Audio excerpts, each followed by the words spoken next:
She is speaking today from the Company Communicator Manual, project number 4, How to Say It. Today is Lina's fourth speech, entitled Food, My Love, My Life. Please help me welcome Lina, Food, My Love, My Life.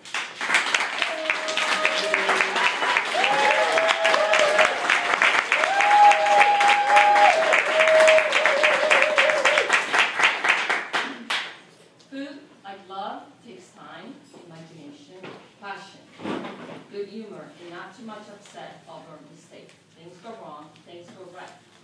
Food, like love, is a discovery, not a recipe.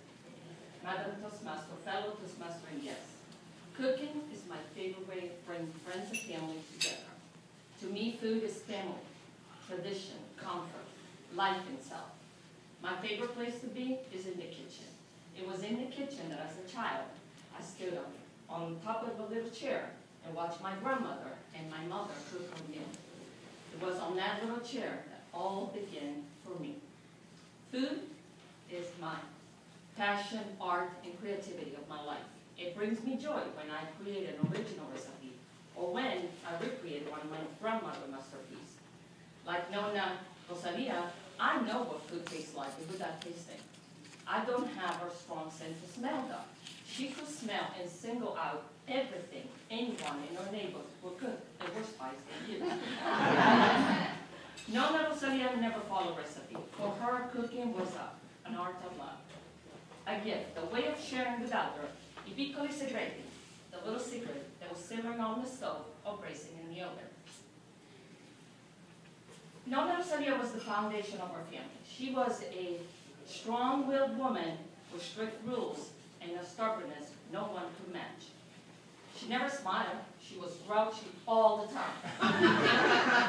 Until she put on her apron and she would become a totally different person. My favorite memories of my grandmother center around cooking. Under supervision, I learned how to cook and appreciate food. She encouraged me to touch, smell, and taste anything that we cook. I remember my memories of my grandma with her hands over mine and showed me the way to make a perfect pasta dough. Her voice softly singing in the Sicilian dialect while we picked the tomato needed for the sauce. Her laugh and gossip she shared with my mother and my aunt, Zia Rosetta, while the sauce was simmering on the stove. She will often tell me the best condiment for food is hunger.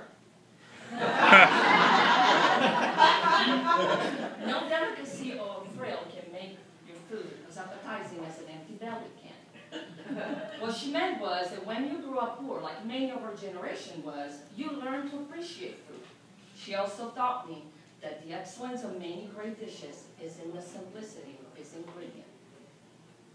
I remember the first time I ever cooked. I was 17. My sister Maria had just moved out, and my mom was at the hospital attending my grandmother. I was so excited. I followed my mother's instruction faithfully. And when Dad came home, I had everything ready. I told my dad, go and eat. Don't worry about it. Don't wait for me while I season the salad. As I moved quickly around the kitchen, I noticed my little brother ended with a spoon and not eating. And my father was unusually quiet. He would eat a spoonful of pasta, followed by a full glass of water. I was hungry. I could wait to eat. I brought the food at the table and reached out for my bowl like a wolf reached out for the prey. As I brought the spoon close to my open mouth, I could smell the pasta and the vegetable drenched in olive oil. As I swallowed, I reached out quickly for the water and proceed to drink straight out of the pitcher. Like a lost soul that found a stream in this hard desert. The pasta was so salty, no human beings could possibly. I wanted to cry. I looked at my dad at his empty plate. He looked at me, and with a big smile, he told me I did a great job. Well, years later, he did tell me the truth, that my pasta was terrible. But he didn't dare to tell me the truth. He was afraid that if he would have told me the truth, I would never cook, which he was right. I didn't cook much after that. However, after I moved to the United States, I missed home, and cook became my love in my life. I remember those days pouring over old cookbook and family recipe, trying to translate and find substitute for favorite dishes. Heartbreaking moment when no matter how hard I tried, the food I loved and took it for granted could not be replicated. At least not to my liking.